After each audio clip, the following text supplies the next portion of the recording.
नमस्कार विद्यार्थी मित्रांनो, आज मी तुम्हाला फार महत्त्वपूर्ण माहिती या ठिकाणी शेअर करत आहे। तर बघा, आधार संबंधित ज्या बी सेवा आहे, गव्हर्नमेंट आपल्याला जी आधार संबंधित सेवा या ठिकाणी आपल्याला देत आहे, तर त्याबद्दलची सविस्तर माहिती आपण इथे बघणार आहे। तर तुम्हाला आधी तुमच्या मोबाईलमधून गूगल क्रोम ओपन करायचं आहे। गूगल क्रोम ओपन केल्यानंतर बघा, तुम्हाला इथे जी वेबसाईट टाकायची आहे ती टाकायची आहे myAadhar.uid.government.in ही वेबसाईट आहे। हिचं जे नाव आहे ते unique identification of authority of India अशा टाईपचा त्याचा लॉंग फॉर्म या ठिकाणी आहे। त्यानंतर बघा, ही वेबसाईट ओपन झालेली आहे। वेबसाईट ओपन झाल्यानंतर इथे बघा एक लॉग इनची बटन आपल्याला दिलेली आहे। या लॉग इनमध्ये जाऊन तुम्ही तुमचा ॲड्रेस वगैरे अपडेट करू शकता। जर तुमच्या आधारला मोबाईल नंबर लिंक असेल तर तुम्ही लॉग इनमध्ये जाऊ शकता। त्यानंतर इतर सेवा तुम्हाला या ठिकाणी दिलेल्या आहे। बघा, मी ते तुम्हाला सांगतो आहे। एक आहे इथे डॉक्युमेंट अपडेट। तर डॉक्युमेंट अपडेट म्हणजे तुम्हाला सपोज KYC करायची आहे, तर त्यासाठी तुमच्या आधारला मोबाईल नंबर लिंक असणे आवश्यक आहे। तर या ठिकाणून तुम्ही KYC सुद्धा करू शकता। म्हणजे तुमच्या आधारची KYC त्याला 2 डॉक्युमेंट अटॅच करावे लागतात, त्याला डॉक्युमेंट अपडेट असं म्हणतात। त्यानंतर तुम्हाला जर आधार डाउनलोड करायचं असेल तर बघा, इथे डाउनलोड आधार नावाची बटन दिलेली आहे। हे डाउनलोड आधार नावाचे बटन दिलेले आहे। इथून तुम्ही तुमचा आधार कार्ड डाउनलोड करू शकता। त्यानंतर पुन्हा एक ऑप्शन दिलेला आहे रिट्राईव्ह EID आणि आधार नंबर। जर तुमचा आधार नंबर तुम्ही विसरले असाल किंवा तुमचं जे एनरोलमेंट ID आहे ते जर तुम्ही विसरले असाल तर तुम्ही या ऑप्शनवरून फाईंड करू शकता। बघा, फार महत्त्वपूर्ण ऑप्शन या ठिकाणी दिलेला आहे। पण इतर सर्व माहिती ही तुम्हाला बरोबर या ठिकाणी टाकावी लागते। म्हणजे तुमचा गावाचा पिनकोड झाला, तुमची जन्मतारीख, तुमचं नावाचं स्पेलिंग, हे सगळं तुमचं ऑनलाईन रजिस्टर असणं आवश्यक आहे। तेव्हाच तुमचा EID किंवा आधार नंबर हा तुम्हाला मिळू शकतो। त्यानंतर बघा, तुमच्या आधारमध्ये जर तुम्हाला मोबाईल नंबर व्हेरीफाय करायचा असेल, तुमच्या आधारला मोबाईल नंबर कोणता लिंक आहे तो जर तुम्हाला नंबर व्हेरीफाय करायचा असेल, ईमेल व्हेरीफाय करायचा असेल, तर इथे आपल्याला ऑप्शन दिलेला आहे व्हेरीफाय ईमेल। त्यानंतर एक ऑप्शन या ठिकाणी आहे बघा, VID जनरेटर। VID जनरेटर म्हणजे आधारला गव्हर्नमेंटनी एक VID नंबरसुद्धा दिलेला आहे।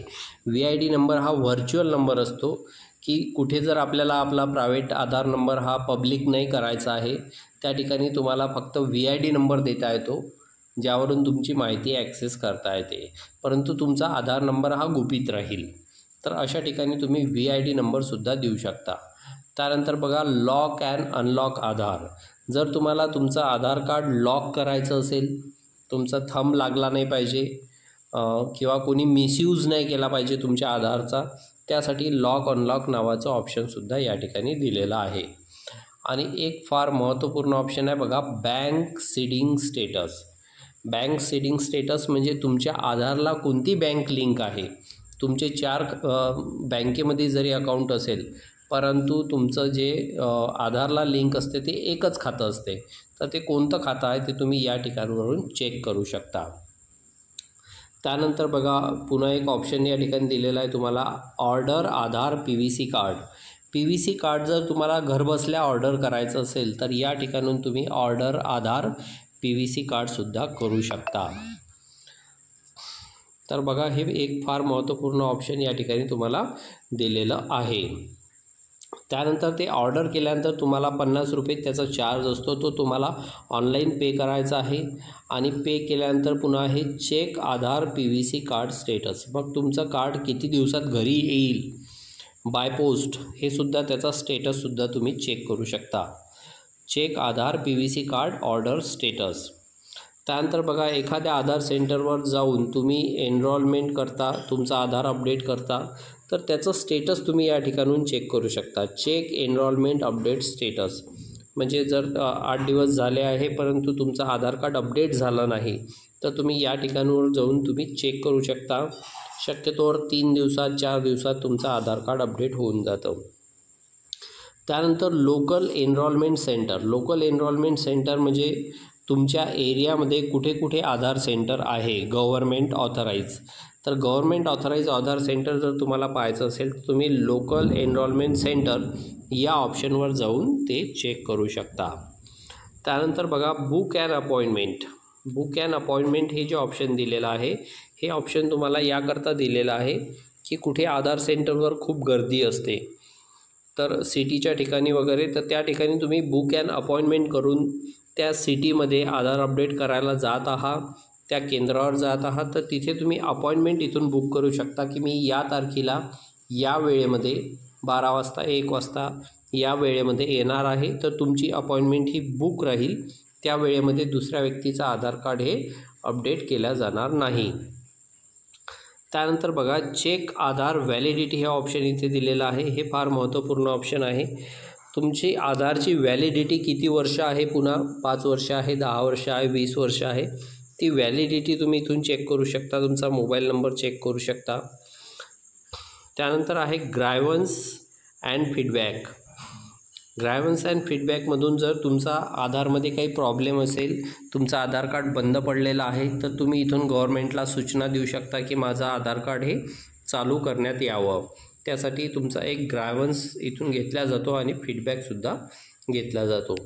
त्यानंतर ते जी कंप्लेंट तुम्ही केलेली आहे, ग्रायव्हन्स म्हणजे एक प्रकारची छोटी कंप्लेंट असते, तर त्याचं स्टेटससुद्धा तुम्ही इथून चेक करू शकता. बघा चेक ग्रायव्हन्स फीडबॅक स्टेटस. तर या पद्धतीचे हे इथे मी तुम्हाला ऑप्शन्स या ठिकाणी सांगितलेले आहे.